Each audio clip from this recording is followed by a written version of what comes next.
السلام علیکم ورحمت الله وبرکاته. یو محترم پوښتنه کړې ده چې زړه مې ډېر غمجن دی، دا څه راوښیي چې هغه زړه مې خوشحاله شي.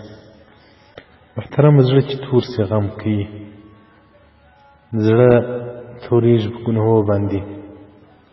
له بده مرغه زموږ تاسو په سترګې اوس په نیټ کې په معصیت په نافرماني د الله بشپړوي. که څوک د دنیا باچا هم سي، د ټولې دنیا خو لیکن بې طاعتي بې عبادتي زړه بې خوشحالي نه کوي. او که څوک ملنګ وي، فقیر وي، درویش وي، خو د الله سره یې تعلق وي، د هغه زړه به خوشحاله وي. نو دغه رنګه د رسول الله صلی الله علیه و آله وسلم څخه روایت دی، که څوک په یو غم په سختي کې وي، هغه دعا د ذنون دی وایي: لا اله الا انت سبحانك اني كنت من الظالمين. او دغه رنګه رسول الله صلی الله علیه وسلم بارک څخه روایت دی وایي: که چاته غم او تکلیف ور ورسېږي، بیا دې دغه کلمات ډېرې وایي: الله الله ربي لا اشرك به شیئا. نو هغه د غم څخه به الله جل جلاله نجات ورکړي.